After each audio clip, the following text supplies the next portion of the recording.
I was supposed to be over the moon. My wife, Emily, had just given birth to her child. At least, that's what I thought. After 3 long weeks on a business trip, I rushed straight to the hospital, heart pounding with excitement. I imagined her lying in the hospital bed, tired but glowing, holding our baby in her arms. I had flowers in one hand, a small teddy bear in the other. But as I walked down the sterile white hallway, something stopped me in my tracks. It was my brother, Jason.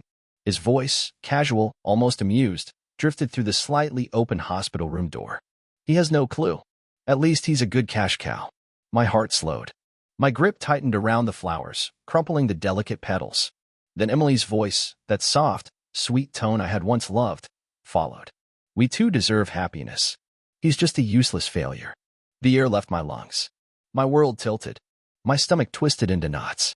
I should have barged in, thrown the door open, screamed, demanded answers. But I didn't. I stood frozen, staring at the white walls, listening to the woman I had loved, the mother of my supposed child, destroy me in a single sentence. Useless failure? A cash cow? After everything I had done for her? My mind raced. My pulse hammered against my skull. I said nothing. I turned around. My vision blurred, my ears rang, and my body moved on autopilot. But before I could take another step, fate intervened. A nurse, carrying a file, rushed past me and entered the room. "Mrs. Carter, here are the paternity test results you requested. Congratulations, the baby's father is a 99.9% match." I didn't even need to hear the name. The silence in the room was deafening. My body, fueled by rage and adrenaline, acted before my mind could catch up. I stepped inside. Jason's face went pale. Emily's eyes widened in shock, her lips parting, scrambling for words. I tossed the flowers onto the floor. "So, who's the useless failure now?" Jason stumbled backward like a coward caught red-handed. Emily's mouth opened and closed, her mind clearly racing for an excuse, a lie, anything to salvage the wreckage. But there was nothing left to save. The nurse, oblivious to the chaos, placed the file on the bedside table and left. The air in the room was thick with tension, the kind that presses down on your chest like a boulder. Emily was the first to break the silence. "Baby, I can explain." I laughed. A sharp, bitter laugh that sounded foreign even to me. "Explain? Explain what, Emily? That you've been screwing my brother behind my back? That you carried his child while pretending it was mine? Or that you see me as nothing more than a walking paycheck?" She flinched, but I didn't stop. I couldn't. The anger inside me had finally snapped free, and there was no reining it in now. "Or maybe you'd like to explain why you two were laughing at me just now, thinking I'd be dumb enough to never find out?" Jason took a step forward, raising his hands as if he could somehow calm me down. "Look, man, Shut up," I snarled. He did. Emily's expression twisted, shifting from fake remorse to something far uglier. Her true self surfaced, unfiltered. "You want the truth?" she snapped. "Fine. You were never enough for me, Ryan. Never. You were predictable, boring, too busy working to even see what was happening right under your nose. Jason gave me what I needed. He made me feel alive, something you never could." I clenched my fists so hard my nails dug into my palms. My chest heaved, my mind a storm of betrayal and fury. "Is that why you let me believe this baby was mine?" I asked, my voice dangerously low. She rolled her eyes. Actually rolled her eyes. "Of course I did. What was I supposed to do? Give up my comfortable life? Let you walk away and leave me with nothing? Grow up, Ryan. You're a provider. That's all you ever were." I stared at her, truly seeing her for the first time. This woman, the one I had spent years loving, sacrificing for, was a parasite. A cold, calculating leech who had never loved me, only the security I provided. And Jason? My own brother? I turned to him, my voice steady despite the hurricane inside me. "Was it worth it?" I asked. "Betraying your own blood for this?" He swallowed, looking away like the coward he was. Emily scoffed. "Oh, spare me the theatrics, Ryan. What are you going to do? Cry? Throw a fit? Pathetic. Pathetic." That was the final straw. I stepped forward, picking up the paternity test file, holding it up between us. "Enjoy your happiness with Jason," I said. "Because from this moment on, I am done. Done with you, done with this sham of a marriage, done being your fool." Her face paled slightly. "You can't just walk away," she hissed. "I'll take everything in the divorce. You'll be left with nothing." I smiled. "Oh, you'll get what you deserve, Emily. Trust me on that." And with that, I turned and walked out. But this wasn't over. Not by a long shot. The cold hospital air hit me like a slap as I stormed out of the room. My mind was a battlefield, torn between the sheer rage boiling in my veins and the crushing weight of betrayal. Every word Emily had spat at me echoed like a cruel joke, and Jason's pathetic silence was worse than if he tried to justify himself. I made it to the parking lot before I realized my hands were shaking. My whole body was thrumming with adrenaline, my heart pounding so hard it felt like it would explode. I gripped the roof of my car, squeezing so tight my knuckles turned white. I had spent years building a life for that woman. Late nights at work, breaking my back to provide, sacrificing time with friends, putting her first, all for what? To be the idiot husband funding her affair? I pulled my phone from my pocket, my fingers hovering over the screen. My first instinct was to call my lawyer. No, that wasn't enough. I wanted her to suffer. I wanted Jason to feel the same betrayal that was eating me alive. My grip tightened on the phone as a sick realization hit me. I had nothing left. No marriage. No family. No brother. The child I had been preparing to raise as my own was never mine. My whole life had just been ripped apart in the span of minutes. A sudden rage surged through me, a sharp, hot anger that needed an outlet. Without thinking, I swung my fist into the side of my car. Pain shot up my arm, but it didn't even matter. Nothing mattered anymore. But then, something did matter. I had been the fool for too long, but that ended now. Emily thought she had won. She thought she had me trapped, that she could bleed me dry and laugh about it. But she had underestimated me. I took a deep breath, forced myself to clear my mind. If I acted purely out of anger, I'd lose. No, I had to be smarter than that. And I would be. I slid into my car and started the engine, gripping the wheel so tight it felt like my bones would snap. There were a lot of things I needed to take care of. My lawyer was first.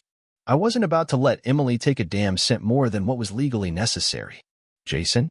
He had made his choice. He was dead to me. But this wasn't just about cutting ties. This was about making sure they paid. Because I wasn't going to just walk away. I was going to burn their whole world to the ground. I drove without thinking, the city lights blurring past as my mind raced through every possible scenario. The betrayal wasn't just something I could swallow and move on from. It was a wound that needed to be avenged. I pulled up outside my lawyer's office, barely remembering how I got there. It was late, but I didn't care. I needed a plan, and I needed it now. Minutes later, I sat across from Daniel, my divorce attorney. He was sharp, ruthless, the kind of guy who didn't just play the game but won it. He skimmed through the details I gave him, nodding slowly before leaning back in his chair. "This is bad," he finally said, exhaling. "But it's not hopeless. Emily is expecting a fight, but she doesn't know who she's up against. If she thinks she can bleed you dry, we'll make sure she ends up with nothing but regret." I liked the sound of that.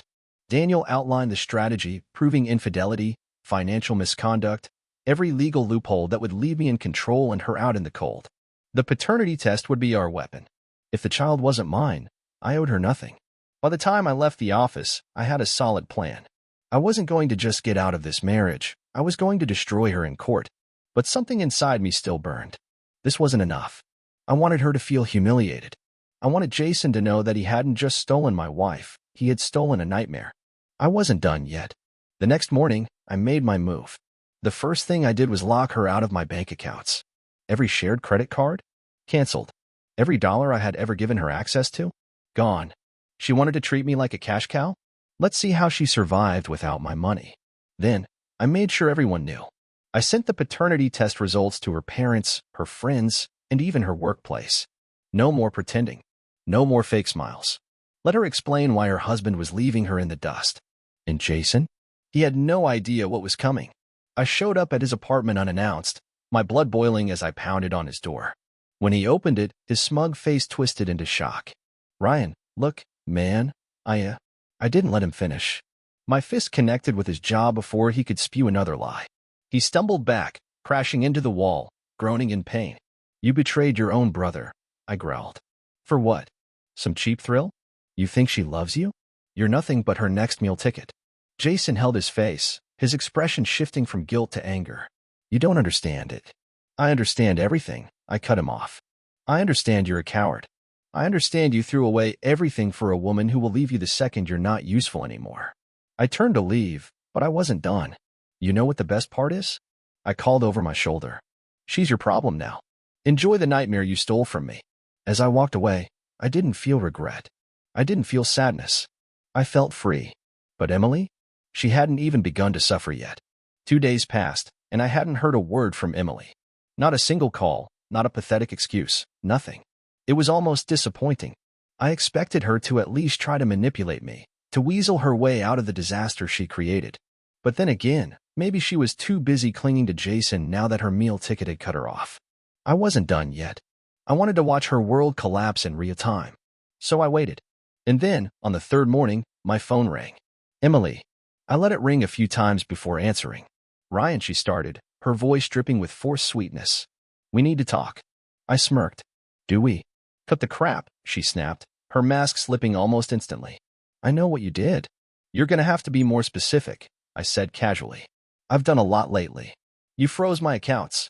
You canceled my cards. I have no money. And whose fault is that? I asked, pretending to think. Oh, right. Yours. You can't just leave me like this, Ryan.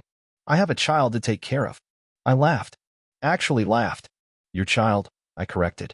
Not mine. Not my responsibility. The courts will agree with me on that. Don't worry. Silence.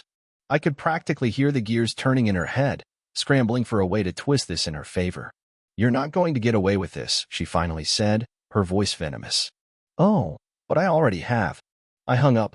She called back instantly. I blocked her. Then I sat back and enjoyed the show. Her life was unraveling, piece by piece. Her parents, who once adored me, had completely turned against her. Her workplace? Not exactly thrilled about the scandal now surrounding her. And Jason? I had heard through mutual friends that things weren't going well. Apparently, he hadn't realized just how expensive Emily was. She was demanding, entitled, and now that my money was gone, Jason was struggling to keep up. It was poetic justice. A week later, I ran into him at a bar. He looked like hell. Dark circles under his eyes, his usual cocky grin replaced by something closer to exhaustion. I almost walked right past him, but he saw me first. Ryan. His voice was tired. I took a sip of my drink, raising an eyebrow. What? He hesitated, then sighed. You were right. I set my glass down, amused. About what? About her. I chuckled. Let me guess, she's not so fun when she's not spending someone else's money? He didn't answer. He didn't have to. She's driving me insane, he admitted. She doesn't respect me, she treats me like garbage, and she expects me to be her new cash cow? I finished for him. His silence was all the confirmation I needed. I leaned in, my tone cold. You made your choice, Jason. You thought you were winning when you stole my wife. But what you really stole was a nightmare. I stood up, tossing some cash on the counter. Enjoy your prize. And with that, I walked out. Emily wanted happiness with Jason? She got exactly what she deserved. Days passed, and the chaos I had unleashed was in full motion. Emily was drowning, and Jason? He was barely keeping his head above water. I had cut her off completely, but that didn't mean I was done watching her world crumble. Then, one night, I got a message from an unknown number. Ryan, please. We need to talk. It's important. I smirked. I knew exactly who it was. Instead of replying, I let it sit. I wanted her to stew in the consequences of her choices a little longer. The next day, I got another one. Ryan, I'm sorry. I messed up. Just meet me once. Please. Oh, now she was sorry. I knew what she was doing. She had burned through Jason's money faster than he could make it. The high of their little betrayal had worn off, and now reality was hitting hard. Curiosity got the better of me. I agreed to meet. When I arrived at the cafe, she was already there. Emily looked wrecked. Dark circles under her eyes, her hair not as perfect as she used to keep it, wearing cheap clothes instead of the designer brands she used to flaunt. She was slipping. Good. She forced a weak smile. Thank you for coming. I sat down, crossing my arms. Make this quick. She sighed, playing with the rim of her cup. Ryan. I made a mistake. I tilted my head. Which one? There were so many. She flinched, but kept going. Jason, he's not who I thought he was. He can't take care of me like you did. I smirked. Let me guess, he's broke? Or just tired of dealing with you? Her eyes flashed with something anger, frustration. You don't have to be so cruel. Cruel. I let out a low laugh.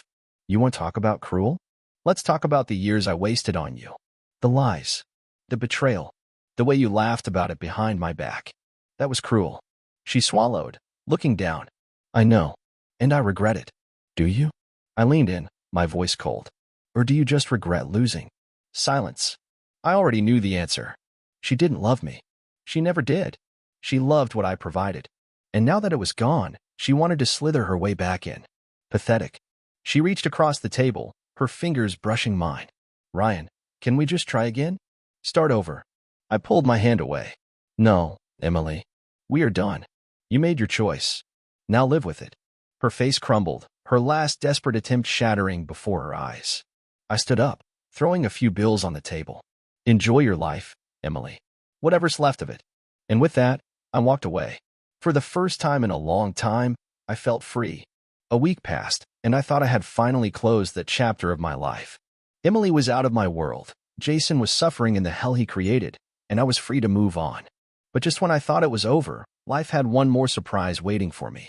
I was coming home late from work when I noticed a familiar figure sitting on the steps of my building. Emily. She looked even worse than before, her makeup smudged, her hair a mess, her eyes red as if she had been crying for hours. I sighed, already annoyed.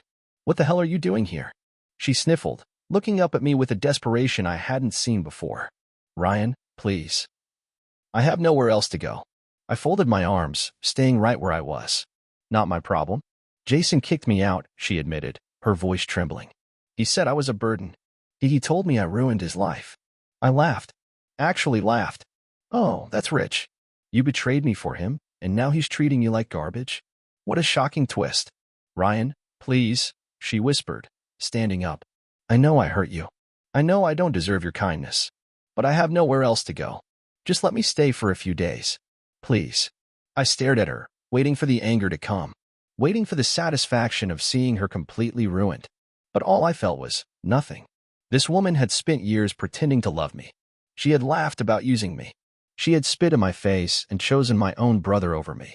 And now, she wanted help? I shook my head. You think I'm an idiot, don't you? Ryan, Shut up. I stepped closer, my voice low and dangerous. You used me. You humiliated me. And now that your little fantasy life has fallen apart, you think you can crawl back, and I'll just take you in. Tears welled up in her eyes.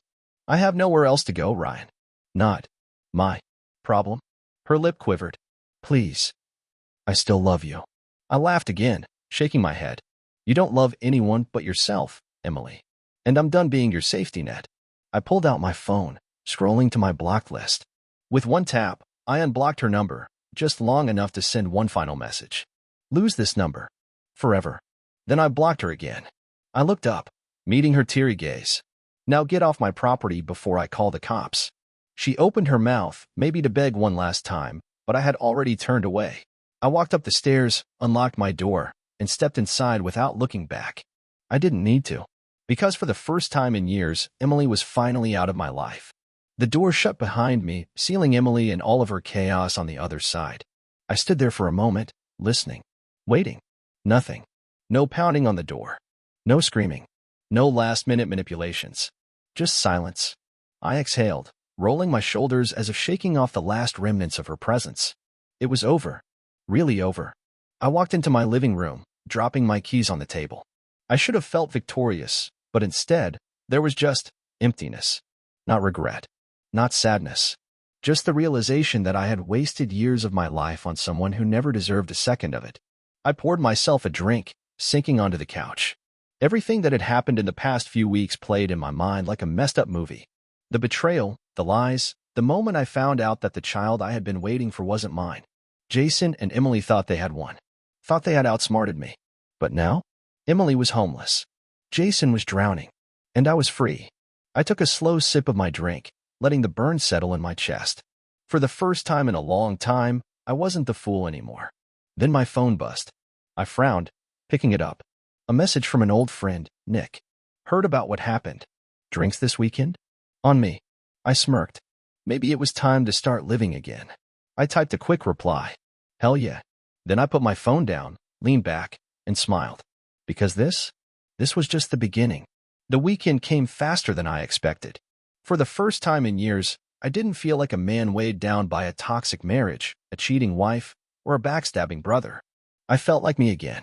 Nick and I met at a high-end bar downtown, the kind of place I used to avoid because Emily hated it. Too loud, too full of desperate women, she used to say. Now, it felt like freedom. Man, I still can't believe she tried to come crawling back, Nick said, shaking his head as he sipped his whiskey. That's some next-level desperation. I laughed, swirling my own glass. She thought I'd be dumb enough to take her back. Like she hadn't destroyed everything already.